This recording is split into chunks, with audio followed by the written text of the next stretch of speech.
if you surf, it's likely that it'll engulf your whole life.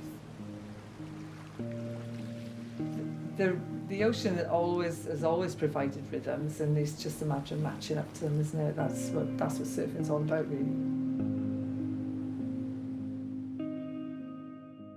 I'm Linda Sharp. I've been surfing now for more than 50 years. And my career in surfing started off with competitive swimming, so I was a full-on competitive swimmer, which progressed into lifesaving.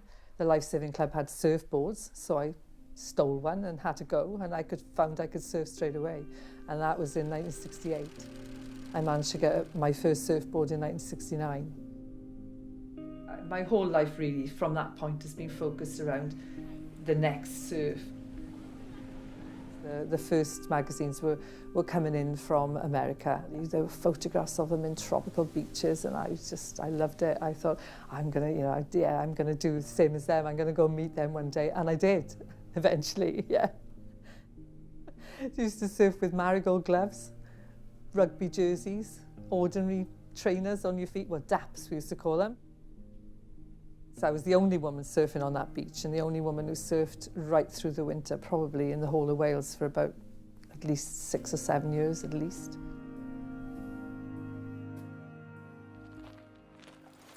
We've been working on house surf now for the last 5 or 6 months. And the idea at first was, let's introduce a young group of girls to surfing and see how they respond. And off the back of that was a high demand for more sessions. So we went, okay, we now have a group of 20 young girls who want to surf. Okay, let's offer them a platform for them to surf. My name is Caris Griffiths. I'm the designer and maker of Full Bay, and I also do some surf photography on the side. I was always drawn towards the culture of surfing and just someone just doing a hobby and trying to make a living out of it. I think that is the essence of surfing culture. That's how everything started in the first place. So we started off regular house surf sessions in the summer. July, August, September, obviously sun's out, days are long, everything's good. It's about as nice as it gets down here. Even at that point, some of them needed a bit of persuading to get in. And now we're middle of November, and nobody even bats an eyelid about the weather anymore. Rain, cold, we've got boots, we've got hoods. So they've really just fallen in love with it. And I think so much of that is because they've met a relatable, inspiring surfer that they love hanging out with and doing stuff with.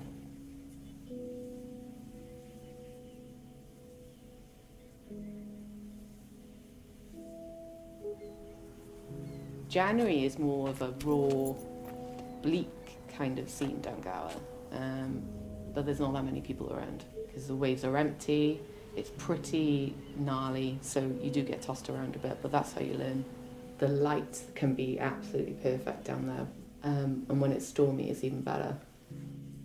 When you're on your own, there's something quite isolating about it, but it's also quite beautiful and serene.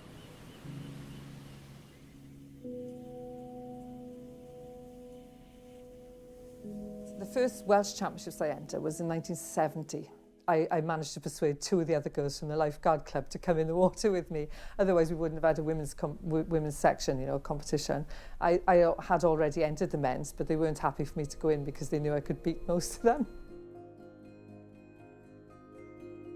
The ocean has always, it's always provided a focus for me because in a way, it's because I lived in a concrete jungle.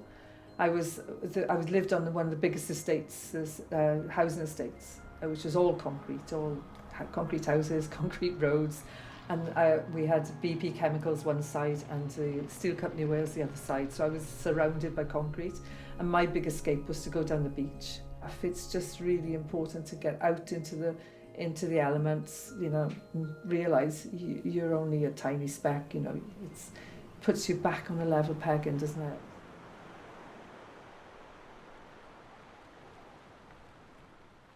Right, there we go. We've landed. Does anybody need anything that's in the back of my car? You two need to get straight up? Yeah. Good go. And now pull that from that way. All the way up.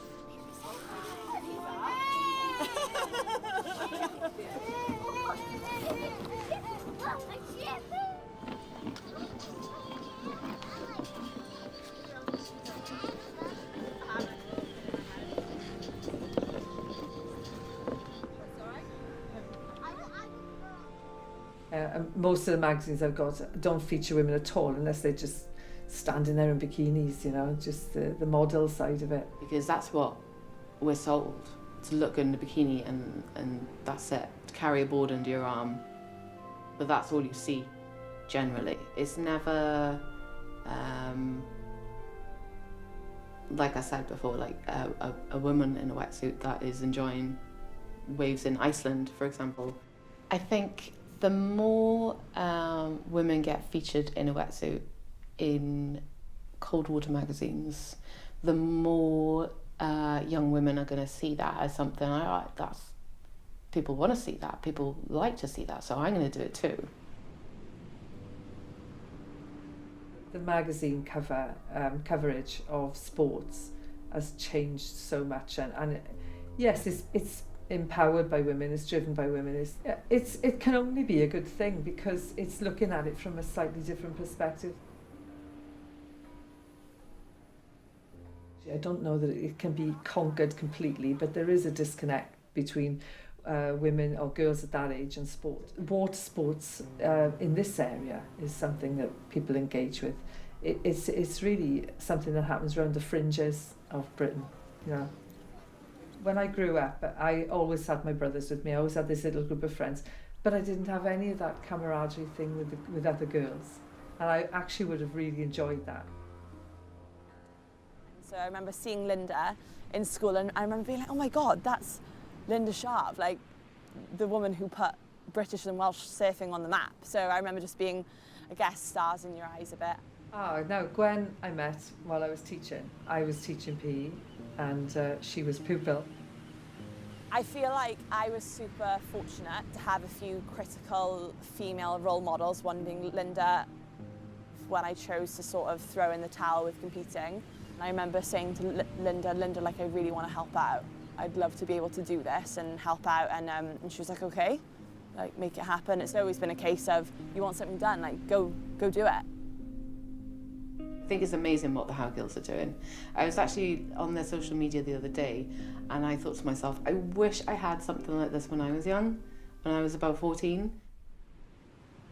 The How group, they're not just surfing, but the surfing that they're doing is going to open up the opportunity for girls to come in from areas and walks of life that wouldn't normally have a chance to do it.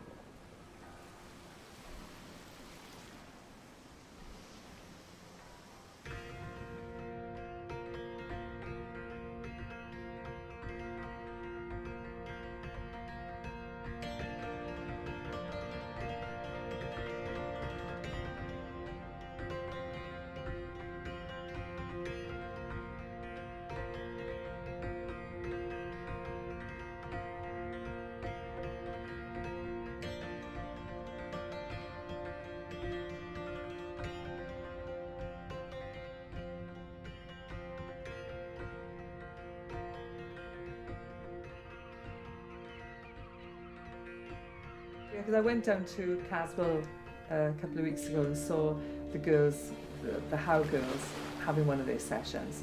And it was just bliss for me to see the smiles on their faces. It was carefree. It was carefree, it was fun. They were squealing and shouting and giggling with each other. And my memories of surfing are the same as that. And to see them having that chance to start off so young, enjoying, you know, what I've loved for all my life.